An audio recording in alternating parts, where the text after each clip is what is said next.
And welcome everyone. Welcome to the October 2023 Instructor Community Call. My name, as always, is Kyle Rosenthal. I am a Microsoft certified trainer, as well as an account executive here at Skillable. So welcome, and we really do appreciate you joining us. If you're listening to this after or watching this after, then thanks for consuming it as well. As always, if you do want to mention us on the social media, please go ahead and do so. We always like a shout out. So if there's things that you're interested in on the community call, or just in general that you want to profess some interest or some participation with Skillable, then feel free to. That's pretty much us. We are Skillable everywhere.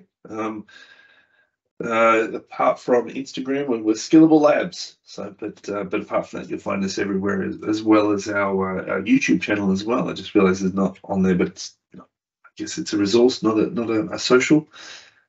All right. So today's agenda, we do have a usual sort of roundup of our welcome, which is where we are now. We do have a fireside chat with Corey Hines, who is one of our founders.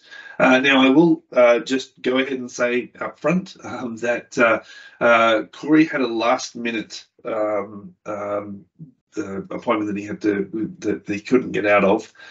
So I actually pre-recorded this with Corey.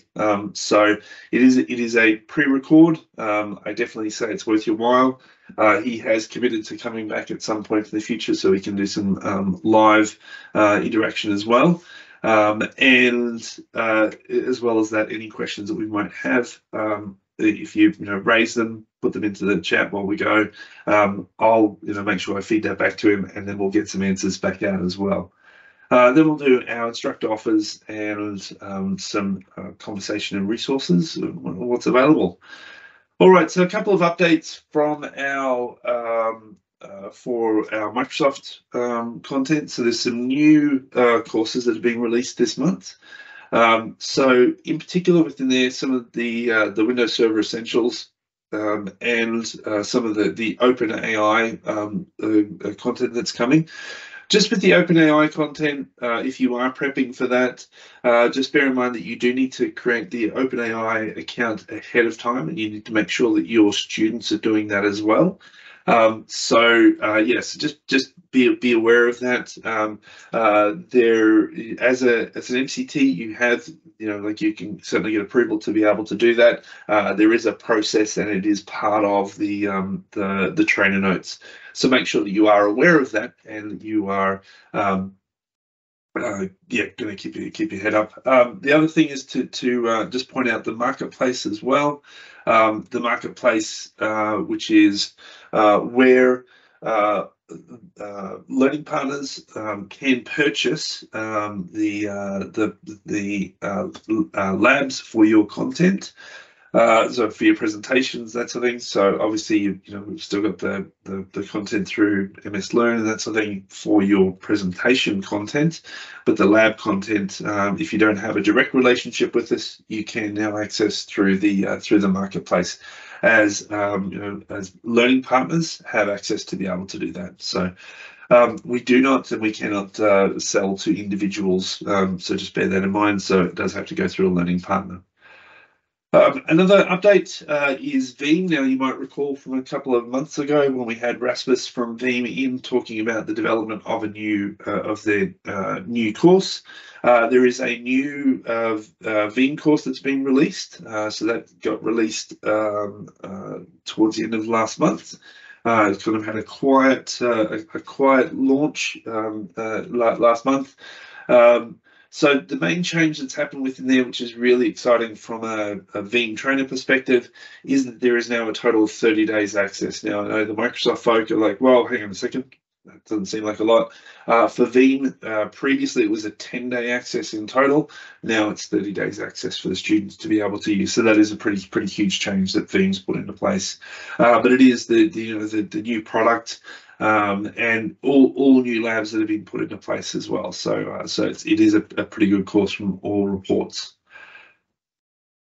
Okay, now that does bring us into our fireside chat with Corey. So, as I said, for those that might have joined a little bit later, we did pre-record this. I pre-recorded this with Corey because he had an appointment that dropped in that he could not move, and he does apologise for that.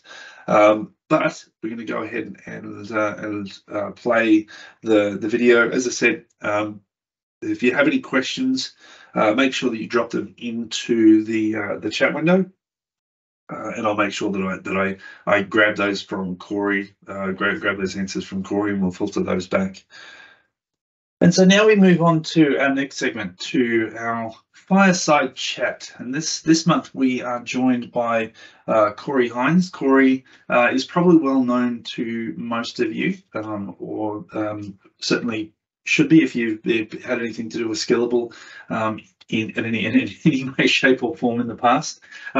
Corey is our founder and also now the executive chairman of the board. Corey, welcome and thank you for joining us for this month. Good morning, Kyle. Although when I say good morning to you, I really mean good evening. Well, yeah, like it depends, I guess, on what time it is anywhere. So good thing is that people will be consuming this afterwards. So it could be, you know, good morning, good afternoon, hello, whatever. So first off, Corey, before we go too deep, like as I said, there's probably most folk will know of you, may have come across you at some of our events, that sort of thing that we've been at in the past. But I think it would be great to maybe get a little bit of a background of you, like sort of, you know, how did you get into this? How did we start? Yeah, I'm unfortunately incredibly old. So I've been in this business now since probably about 2000 and not two. Good Lord, no. I was about to say 2094, but 1994. So, you know, since the previous century, which is always a weird way of putting things. And, you know, and in fact, some of the fun years were around the turn of the century, which is also a very bizarre phrase and way to say things. So I actually got started out as a trainer back, you know, teaching old MCSE and Novell C&E courses back in Canada in the mid 90s. You know, and from there, you know, I guess mainly Microsoft, mainly Novell. A whole lot of Oracle database stuff, and then a whole lot of kind of programming and development stuff. So a little bit of everything. And then, you know, I moved to the States, from originally Canadian, moved to the States. And from there worked with a training organization, which is actually still around today, called General Physics, but I believe they rebranded to General Strategies at some point. Spent 3 or 4 years, again, as a trainer, but you know, doing some technical stuff, but also doing some really, really weird things like training people how to use, I remember one particular scenario, I'm trying to remember exactly what these things were called, where they were the big machines that you use to put pavement on roads. We had a contract to train the operators of those things, and those things are completely run by computer. So the computer trainers had to do it. So it was very weird for me as a guy that, you know, one week I'm teaching TCP/IP and Windows networking, and the next week I'm in a hard hat on a paving machine teaching a guy how to operate the computer on it. So, you know, it's all buttons being pressed, right? It's just different buttons were being pressed. There were not many of them. They didn't do a whole lot of things, but because it was a computer screen, the computer training people had to do it. When another one of those weird ones was copy machines. There was a certain brand of copy machine that, because it had a little touch computer screen, the computer trainers were the guys that had to teach them how to do it. So yeah, if you've ever gotten angry at printers, try getting angry at copy machines. It's a whole other level of anger. And, you know, from there we spent a number of years as a contract trainer, you know, traditional kind of Windows MCSE kind of training, and did that with a training center here in Tampa, Florida, where I live. And, you know, as part of that, spent a whole lot of time working with Microsoft, eventually transitioned to being a vendor for Microsoft. I was one of the guys that wrote the questions that went on the exams. And then also for mock, there's a number of kind of Windows 2000, 2003 era mock courses that I was the primary author on. You know, and a lot of those were, you know, obviously very lab centric. And as part of doing that, that was, again, it's a bit of the history lesson. Around that time was when Microsoft acquired Connectix Virtual PC. You can probably remember those days. And sort of using virtual machines for the first time, you know, as a tool to facilitate the delivery of training. that evolved into, hey, this is cool. Can we do this at trade shows and events?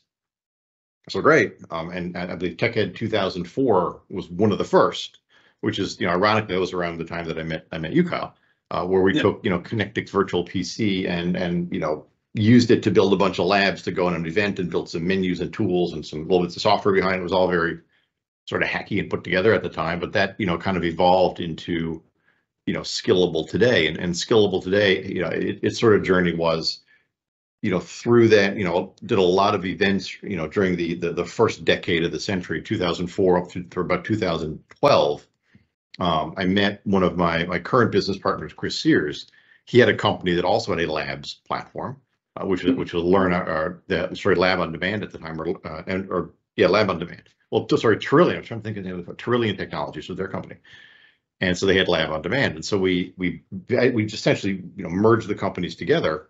I took over as CEO, and over the course of the next 7 or 8 years, this thing became pretty successful. It got up to almost 200 employees, and tens of millions of dollars of revenue, doing not just events but supporting the training ecosystem, but then also getting into supporting the assessments ecosystem with labs and getting into supporting big enterprise software companies with internal external readiness with labs, and just way beyond sort of the classroom use case that I sort of grew up in. And then about a year, I guess, about a year and a half. No, but actually about a year ago, today, I guess 3 years ago, the company got to the point where it's like, hey, we're doing so well to start, let's bring on some investors, let's bring on some money, let's fund the company, let's recapitalize, let's grow. And as part of that, brought on some new management teams, brought in a new CEO.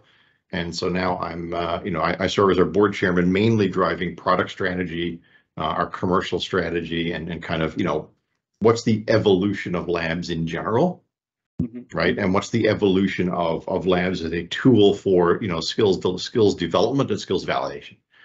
So that's the, that's the short version. A lot of, a lot of fun things, a lot of heartache, a lot of excitement in the middle of all that. And I think one of the things that I've seen, and that that I think others would have seen as well, is that over the years, kind of like the Skillable or like hindsight, whole systems, lab on demand, learn on demand, like all the in various different iterations, it's always kind of like pushing the envelope of what's next, like trying to, and also guiding that conversation a little bit. And that's kind of where I thought today would be a good thing to be able to have a chat with you about. So last month we had Glenn Morris, who and who came in and had to talk to us about AI from an Azure and a Microsoft training sort of perspective, and some of the things that are available within the context of what you might do in a training environment, like say for instance, if you're an Azure trainer and getting ready for that sort of thing. But what I wanted to do this month was kind of pivot from some of that we had Glenn talking about, and then looking to see how you, as one of those sort of the folk that kind of are a little bit sort of visionary and that thing, like where do you see that coming in as a training mechanism or as a training method, and sort of the future of learning and that sort of potential. So what's your thoughts around that? Yeah, I mean, it's a controversial topic for sure. And I think a lot of people are intimidated because maybe they don't quite understand. I'm not intimidated by it. I think like anything else, this is an evolution of how you interact with software. It's an evolution you can either embrace or you'll get left behind. Not to put too fine a point on it. Yeah, I kind of put it like we're at that pivot point that we've had like over the last over every iteration of technology, right? Where we've had Office 365 was we had a bunch of Exchange admins that were going, oh my goodness, I'm never going to have a job again. Yeah. I've got, we're moving into Azure AD. We've got, like a bunch of on-prem AD people who are going, wow, we're never going to have a job again. But the reality is that there's opportunity to be able to shift with that and be able to move, and there's opportunities. So.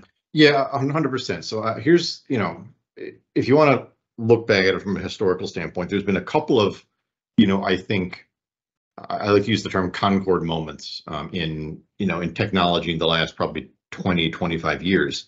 One of the biggest ones was, the advent of internet search, right? Mm-hmm. Internet search is here. Well, that's going to change everything about education, because now you can just, go to Google and you can get an answer, and everything's going to change. And yeah, it's going to change, but it's not going to go away. Yeah. It's going to evolve, right? Now it's like, oh, the mobile phone, right? I've got the culmination of human knowledge in my hand, right? This little device right here can tell me anything I want, do anything I need it to do. It's going to, it's going to change everything, and everything's going to go away, and we're not going to need, training, or we're not going to need, skills, because it's all right there in our hand. And it's like, it's not going to go away, but it is going to evolve, right? Yeah. The same thing can be said for, the cloud, right? Oh my God, on-prem infrastructure is going to go away, and all the jobs and the roles and the skills, everything that's with it is going to go away. No, it's not. It's going to evolve. Yeah. Right. Yeah. If your viewpoint is things will never change, then yes, things will go away. But if your viewpoint is that things will evolve and you evolve with them, then you're fine. Right. Yeah. And I think the same is true for education and training in general. And what I'm going to I want to share a couple of viewpoints of this today, but I'm also going to show you a few things that we're doing in the lab platform that I think will help. I don't know, maybe put some meat on some of these statements as to what I mean, right? Yeah. So I'm going to show you some of those things. But the other thing too is, I think a lot of people, even those that are highly technical, don't yet have a good understanding of where AI fits sort of in the ecosystem, and the role that AI is going to play, in the skills that people need to have, and whatnot. And we've heard so often, now even within our company, and this is obviously a fairly technical company. It's like, hey, I need to learn machine learning and how to build AI models, and if we're going to use AI, we're going to build this model, and we need all this data. And it's like, that's not how it works, right? That's not the reality of how things are actually going to play out. So, so I think we can take some time and just kind of unpack some of that and talk about it. Does that make sense? Yeah, for sure. And I think that's actually a really good sort of carry on from one of the points that Glenn raised last month, which is that AI is such a large topic in any case anyway, like sort of that it's more a matter of trying to find what that particular, like, what it is, like, like the popular current sort of knowledge or thing about what AI is like the large language models, right? Mm-hmm. But that's a subset of what AI as a big picture is. So sort of like that's what I assume what we're going to be using, or what Skillable is going to use, is also going to be portions of the technology, right? Absolutely. So I was going to doodle something, but I'm looking here and I'm going, I can't find my little stylus pen. It was attached to my monitor, and I bet it's attached to my laptop, which is in another room. But I'm going to attempt to do it in kind of a bizarre, really old school way. Can I share my screen? Am I allowed to share my screen, Kyle? Yeah, for sure. You're gonna do mouse drawing, aren't you? Kind of, sort of mouse drawing, right? Let me know if you see this PowerPoint I've got here on my screen. Yep, we've got it up. So here's the first sort of perspective I think people should sort of always walk away with, and that is, there's a group of companies out there, right, that are kind of over at this level right here, right? And what this group of companies are doing is they're building what are essentially models. Yep. Right. And as an example, ChatGPT, which is a large language model, but there's other models, right? There's trading and investing models. Yep. Right. There's weather models. Right. This is where the sort of the data scientists kind of live, right? These are the guys that, the companies that spend years and hundreds of millions, if not billions of dollars, and with these massive data sets, evolving things over time to create what is essentially a prediction engine, right? AI is a prediction engine. Yeah. Right. Yeah. So they're investing all this time and energy building these prediction engines that are highly tailored to make a very specific type of prediction. Mm-hmm. right? And if you take, a bunch of data and you go to the AI model and say, here's my bunch of data, what is your prediction? It will, depending on what it's designed for, it'll give you a prediction. You wouldn't, for example, take weather data, go to an investing model and say, what's the prediction? Because it's not used for that, right? Yeah. Just like you wouldn't take, an AI chess machine and go to a large language model and make a prediction. It wouldn't necessarily be good at that, right? Yeah. So there's this group of companies that are, that are building these prediction engines, right? And so a lot of the jobs you see in AI is sort of, some of them fall at this level where, people are trying to design new prediction engines, right? Yeah. Or in what a lot of the hype is now is they're trying to kind of create variations of prediction engines. So for example, large language models, there's a number of companies that are trying to make, my large language model. Right, which is again, just a variation of a prediction model. I want to come back to this one in a second, right? Let me get rid of this guy, and we're doing this in real time, Kyle. Right, there's now a second kind of group of companies, right, that we'll kind of put here. Let's use the triangles for those, right? So there's sort of a second group of company, right, that kind of live right here. And what these companies are doing, and we'll say we'll make two of those companies, just so this doesn't get too out of hand, right? Is they're now trying to take that prediction model and they're trying to commercialize it a little bit, right? So for example, they're going, look, there's these large language models, but we're going to now produce a tool that maybe takes a couple of these prediction models, right? Or a couple of variations. So maybe there's a large language model here. There's let's make this one a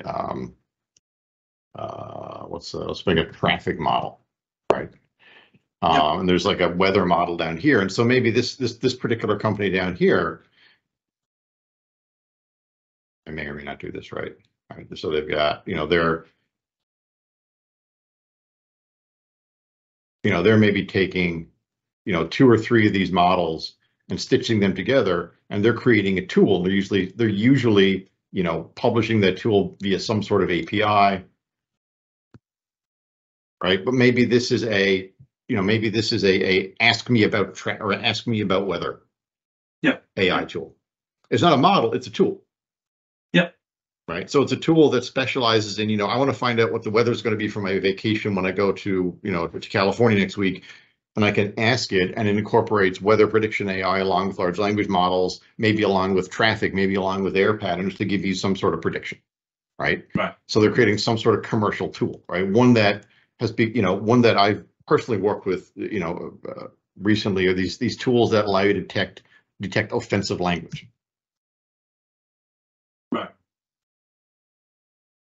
Offensive, right? It allows you to detect offensive language. Now, it's not using weather, but you get the idea. So there's this sort of second layer of companies that are building, AI-driven tools. They're not building models, but they're building very sophisticated tools that leverage maybe multiple models in interesting ways to give you a tool for AI, right? There's then sort of these third set of companies out here, and we're going to do squares for these guys that live over here, right? And these are companies that are doing, sort of the normal things you would expect them to do. For example, maybe one of these companies is a help desk company, right? And as part of their help desk, they've always had some form of chatbot, right? Well, they're now going to leverage, maybe this company that does, I'll call it OLC, offensive language checking, right? Maybe they're now going to incorporate into their product, right, which is a chatbot for help desk, offensive language checking, and maybe that offensive language checking is no longer some proprietary thing they built. Now it's leveraging these commercial AI models, right? So you get these sort of multi-layered approach. And if you're, quote unquote, learning AI, you could be learning any one of a number of things, right? You could be, learning AI for the purpose of building models. Right. Over here, you could be learning AI for the purpose of customizing and extending these existing models to produce a commercially viable piece of software, right? Which again, AI skills required. Or you could be over at this layer consuming commercial AI tools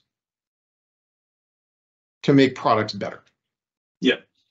Right. And every person that lives in either one of these tiers, the way that you use it is a little bit differently. And so we talk about, AI skills in general. The AI skills you need to be over here at this, build a model level are very, very, very different than the ones that are going to be customized and consume and build commercial tools, which are very different than how do I embed commercial AI in my tool, in my software. Right. Yeah. Yep. Right. So very, very different and distinct kind of roles. And I think it's important for, people that are learning AI to sort of understand where they're going to live, right? The person that's over here at the help desk application, we'll call this help desk app, just to be clear. All right. Yep. That are working on, they're not necessarily AI experts. They're consuming public, APIs, commercial APIs. This is normal developers do this, right? These guys over here, you're not data scientists, but you've got to understand enough about AI and enough about how it works so you can customize, you can build these tools the right way, and the data scientist type people kind of live over here, right? The machine learning experts, the AI engineers that are building and training models. Again, different set of skills. Yeah. And I think that that's it's an important distinction to know, like, that there's different levels which are developers and consumers of these products, right? So and it is a matter of knowing what your target audience is going to be as to what it is. I did a webinar part of CLO magazine, which might be good to throw a link in there too. We talk about this in depth. Did it about 2 weeks ago, and these are chief learning officers for sort of Fortune 500, Global 2000 companies. And you'd be amazed that, this sort of concept, again, is something that even these folks were not particularly familiar with, because they keep hearing the phrase, AI is going to change everything. I've got to hire AI experts. That's not necessarily true. It depends on how you're using it and what you're using it for, right? Yeah. And in many cases, you can take advantage of, the tremendous power of AI just by consuming these commercial products, right? There's hundreds of companies that are kind of at this triangle level today, trying to consume these AI models, which, by the way, have been around for decades in some cases. Look at IBM. They've had IBM Watson, it's been around for decades. It's AI, right? And just as technology gets better and, as with everything else, it gets better and better and better. The Concord moment in this industry occurred with ChatGPT, obviously, right? Kind of about a year ago, last November, last December. And I think it's also, really important for people to understand, what large language models are, which I think will sort of dovetail nicely into some of the ways that, I'm going to show you that we're using them in the way that sort of labs are evolving to incorporate AI. Large language models at their very core are trying to predict the next word. Right. Yeah. Right? And I think that's a really important concept for people to understand. They're not data sources, right? They're not search engines. They're not a thing that you can go to and say, hey, I want you to tell me a fact. Because by their very definition, they're not designed to give you fact. They're designed to predict the next word. They've been trained on gobs and gobs and gobs and gobs of essentially sentences in every tone and form and manner and fact and fiction that you have out there, right? They've been trained on fiction. They've been trained on things that are not true, because large language models are not designed to produce fact. They're designed to produce the next word. Right. Yeah. Right. So where they get really, really interesting is if you take a large language model, but then behind it, you put factual data. Yeah. Right. And now you can talk to your data. Right. That's where the power kind of comes in, right? Is I now have a human language way of interacting because I have an AI engine that is good at predicting the next word. So if I ask it a question and I tell it, hey, based on this source material, I want to ask you a question, it does an exceptionally good job of predicting the next word. Now, they do, tools like ChatGPT. Think of ChatGPT as at this layer right here, right? It's incorporating a lot of things in the back end. It's not just the large language model. Yeah. But, it's exceptionally good at predicting the next word, and it's exceptionally good at using those predictions to even do basic reasoning and problem solving, right? But it all boils down to these large language models. They're not search engines or data sources or authoritative data sources. They're language prediction engines. But if you back them with authoritative data and you say base your predictions on the authoritative data, then they can become incredibly powerful sort of Q&A tools or conversation tools or things that are highly authoritative and can really enhance your ability, especially in a training environment, to scale yourself. Yeah. Right. And so that's kind of what I want to kind of spin into here for a couple of minutes, is sort of how AI impacts training. Now, the way that this is positioned is this is the impacts of AI specifically for labs, right? Skillable is a lab, at its core, a lab company, and we do a lot of different things, but at our very core, we're a lab company, right? We build labs that develop and validate skills, right? So you take a lab, you perform a bunch of tasks in one of many instructional design models, and some of these models are designed to install skills. Some of these models are designed to evaluate skill, give you a score, give you skills data, give you a scorecard, a report card, and tell you whether or not you have skill. But the problem is, like anything else, and this is true for educational content writ large. It takes a lot of time to create it, and it takes a lot of expertise to create it, right? And at any time that you do create training content, it is generally a point in time snapshot of what is true. Yeah. Right. Training doesn't evolve by itself. You have to evolve it, which is time, energy, and money. Yeah, and that's probably even more true now than it was, say, 5 years ago. Like, with 100%. the speed at which technology and that thing changes. So like, if we look at sort of these 5 things, right? We talk about these in the context of labs. Yeah. But you can swap the word labs for just training materials and education materials in general, because the same statements are true. Labs is one modality, right? It's the best modality, but this could be documents or videos. These concepts would equally apply, right? So the first one is reduce time and effort, right? How does it reduce time and effort? Remember, large language models are exceptionally good at generating content. So if I can take, a complex technical document like a 100-page white paper, I can ask AI to take this white paper, extract the most important points, summarize them in an outline for a training module, and it will do a phenomenal job and save me hours and hours and hours of time. Yeah. Right. I can ask it to extract the procedure to do a particular task, right? And it will extract it, and it will save, me an absolute mountain of time.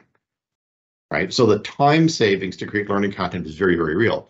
The second one, this one is probably the only one that's maybe more true for labs, which is, if you're going to score something, you have to have something that will actually go interrogate the system, like a script, right? Create a username Bob. Now you've got to write a PowerShell or a Bash script to go see if Bob exists.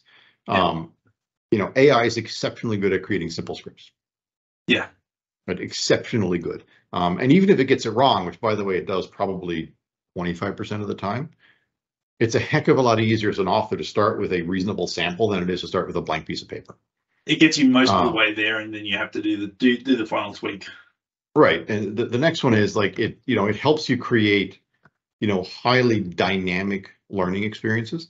Now we have a term for this, which we call learner-led learning. This is one that, I think, Skillable is going to be promoting quite a bit in the coming years. But learner-led learning is, and I admit it's probably not the most exciting name, but it sounds okay and it kind of makes sense. But it's this notion that AI lets the learner choose how they want to interact with the training.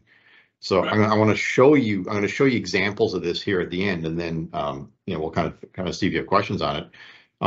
And so this this learner-led learning model makes training more dynamic, makes training sort of driven by how the learner wants to interact with it, which allows things to evolve in real time, right? Yeah. And then the last one, this is one that is, we're finding to be particularly important, which is, if you have someone that has consumed gobs of training, do you really know what what skills they've acquired?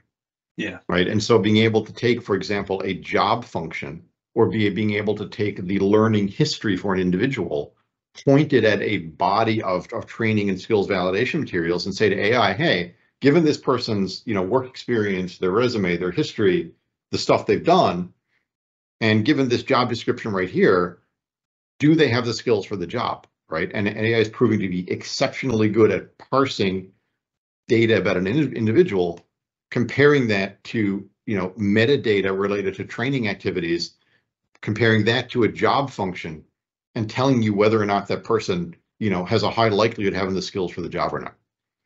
Right. Yep. Right. And it's also exceptionally good at retroactively tagging content. So for example, if you have a library of training materials, hey, AI, go parse all of this and catalog it for me based on these different skills frameworks. Mm-hmm. Right. Exceptionally good at that. So I wanted to kind of jump back into this sort of learner experience one. I want to show you two quick examples of that. I need to just adjust my sharing real quick. So bear with me for a second while I do that. Yep.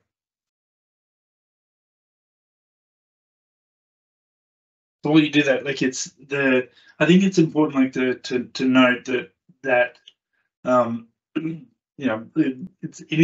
this is a progress, right? Like it's a moving on from traditional, you have to stand in front of the classroom for 7 days or for 5 days or whatever. We've moved away from that now to sort of to more smaller chunks of learning and that sort of thing. Like there's still trainers involved in the process. So like, the training methodology changes, but there always has to be like someone somewhere, whether they're standing in front of the room or whether they're part of that development sort of process, who has the core bit of knowledge to be able to help administer or guide some of that learning.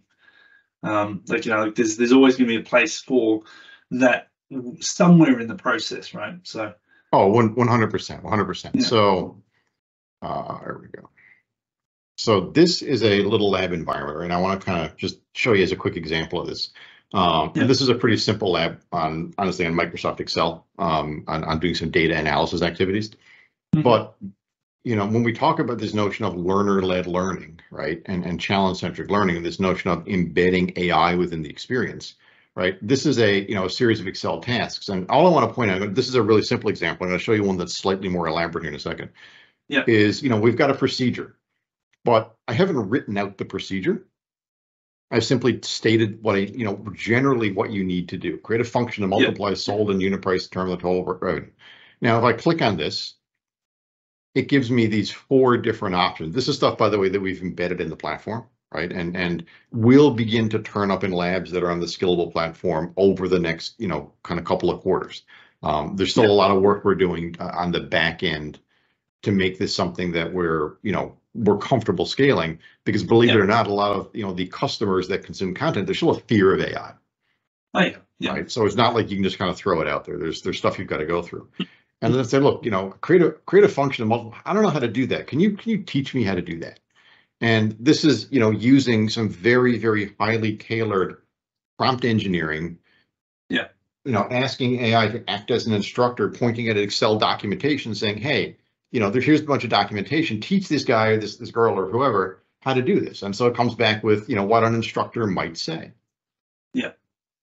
Right. And you go, well, okay, that's fine, but show me how to do it. And now it'll change tone. It'll give you a procedure.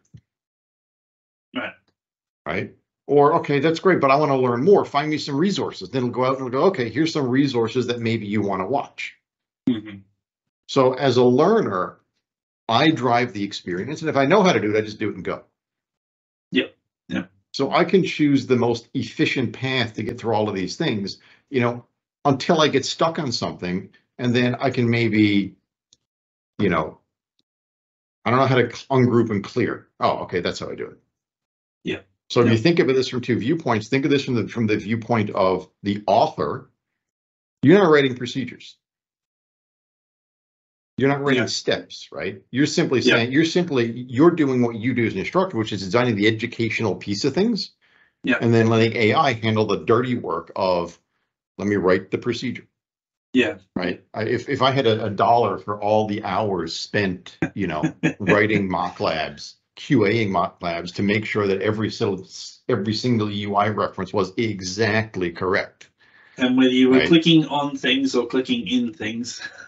Exactly. Right. And this allows us to focus, very clearly on the outcomes. Right. Yeah. Yeah. Here's a slightly more involved example. Actually, I need to let me switch my sharing to get the right screen here. Yeah. This is it right here. So I think the other part of that as well is that as things update, that also updates as well, right? Because you don't have steps that are actually contained within it that say, this is what they are, step 1, step 2, step 3, step 4.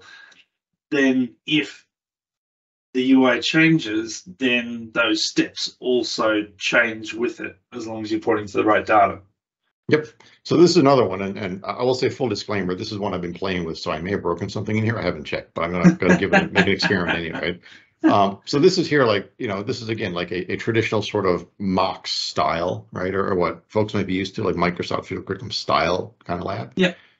That's been converted to this learner-led learning model using AI, right? And so the first thing is like, look, we're doing Azure Virtual Network. Do you want to learn a bit about it? Great, teach me. Right, and it'll go, hey, here's some stuff, right? Or like maybe I don't know if I know it, so give me a quiz. Right, and you notice this is the same sort of thing we had before, but now it's been highly tailored. Yeah. Yep. So I've only got certain options to do certain things, but then I've also got a chatbot, right? And this is a chat that's been instructed to act as an instructor or a mentor. Mm-hmm. It's been limited to certain topics and areas. Yeah. And I can now interact with this. So imagine that this is, an instructor over your shoulder where you say, look, I'm going to explain this to me. And you go, okay, let me tell you about it. Right. You as an instructor, this allows you to scale. Yeah. Right. Because now some of those sort of, simpler conversations you might have, they can be handled by tools like this. And you as the instructor, you now elevate to more of a designer, a coach, and mentor. It also means that in a classroom, like if someone is going and because different, as and I think as any instructor knows, different learners learn differently. And also in a classroom, there will be some people who they'll have a question, but they don't know how to ask it, or they don't want to ask it. Exactly. And so, so this assists them as well to be able to go, well, okay, how do I, what is it that I need to know about this particular topic? Or I just need a polish of my knowledge from, I've got the big picture, but there's this, just this little niggling thing that I need to know that otherwise they wouldn't be they might hold on to or might not be able to walk away with. So. Yep. So this one, I'm just using the pre-suggested questions here, which you can see, for example, what are actual partners, their components, right? And so, it allows me just very easily to get exactly to what I want. It's not visible here in the example I'm showing you, but we've got things built into this where it's like, hey, do you prefer analogies or explanations? Right. Are you a visual learner, or do you like to read things? Right. Yep. Right. And really tailor this to exactly how the person wants to learn. And then as you get into the lab, right, this is now sort of the instruction set, which again, it's a set of goals that are very specific. But if you know how to do it, for example, I know how to create a route table, but I don't know how to do it with Azure CLI. So show me. Right. And it'll show you how to do it with Azure PowerShell and Azure CLI. Yeah. Yeah. It's kind of like for those that are like the Microsoft trainers, like it is like the analogy I would use, it's kind of like it's the front of the book versus the back of the book, right? The front of the book has this is what we want you to do, and then at the back is the step by step. So what we're doing is kind of what in this sort of format is you're allowing people to be able to push themselves by using give me what it is you need me to do. But then if you get stuck, there is some way to be able to get to that back of the book without having to present it right up front, because it was always that thing of encouraging people to actually push themselves to start off with before you then just spoon feed them the answers, because otherwise they end up walking away going, I don't know what it was I learned. So, right. So again, it's all about scaling yourself. Yeah. Right. Yeah. Using AI to make everything that you do, whether it's create learning, deliver learning, or consume learning, just more efficient, better, and allows you to focus on the things that as an educator you are uniquely qualified to do, which is educate. Yeah. Right. And I think if you're looking at what is the big sort of philosophical change that this enables is, when I grew up as a trainer, you worked your butt off to be the smartest guy in the room. Yeah. right? Because you were the font of knowledge. You want to, your biggest moments of pride was say, hey, class, ask me any question you want on this. I'm the expert. Yeah. Right. And that was how, how every trainer, that's what they wanted to be. They wanted to be the smartest guy in the room, know the most. And sometimes you would have incredibly smart people that were horrible trainers, but they were trainers because they knew the most. But this allows an evolution to where the trainers can be the best educators, because the tools you have mean you don't have to be the expert in everything, but you have to be the best trainer, coach, mentor there is. Yeah. Because tools like AI can handle can be the expert in the room on the topic. Yeah, but you then start to be able to guide the conversation and work out, I always say the thing with being a trainer is it's like the hard bit is getting through to people. It's not necessarily giving them the knowledge, but it's helping them to know what they don't know, and then being able to guide into that, right? Right. So that's still going to be part of what we do as an instructor. Yeah, or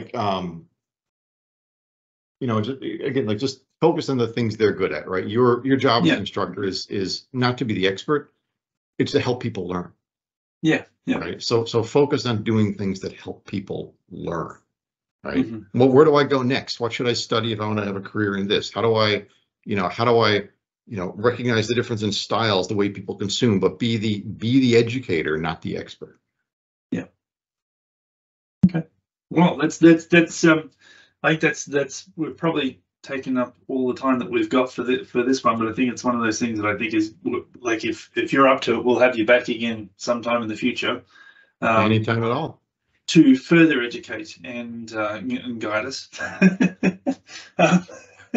thank you very much for your time. Obviously, there's probably going to be folk that have questions around this as it comes up.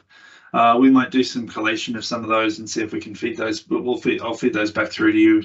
Yeah, absolutely. As they come through. But thank you very much for your time, Corey. I really appreciate it. And no worries at all. Yeah, so we'll now move on to our next topic. Thank you so much.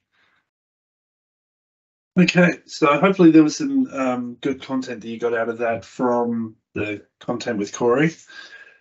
It is all part of the evolution of learning and sort of what we're trying to derive some of that conversation as well here at Skillable.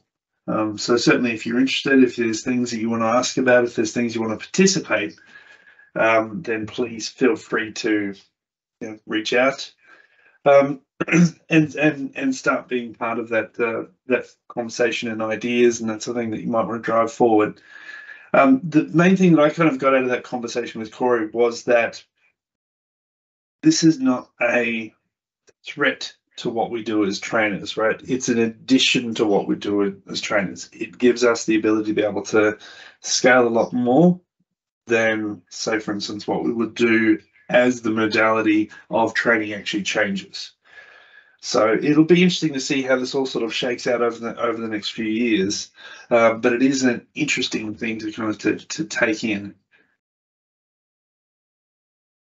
So just to wrap up, we've got our instructor offers. So a reminder of those. So we do have our mock lab access as well as the MCT All Access Pass for our challenge labs. If you're an AWS instructor, we have that same offer for our AWS instructors. And just as a reminder for the instructor badging, I know that some of you have recently got some new badges and that's something released out. We do release those on a monthly basis. So it's a good way to kind of to promote what you do as instructors, particularly if you're an independent instructor, to sort of show that you're actually out there, doing the work and putting the effort in. And all of those are available through the skillable.com/offers page. In addition to that, any of the resources that we have listed over here, so make sure you book the bookmark. I moved it on. Apologies. Get there.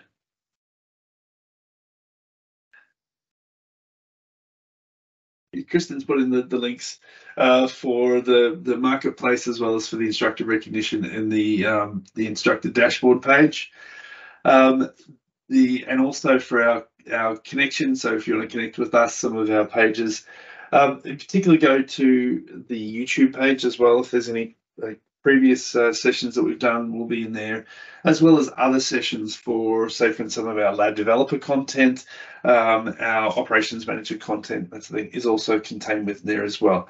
So it is a really good resource to be able to go and see some of the things that have been happening and things that are available. All right. Well, on that note, a bit of a mixed up session this month, and I hope that you're able to get some interesting information out of that. And we will see you next month. Thank you very much for attending.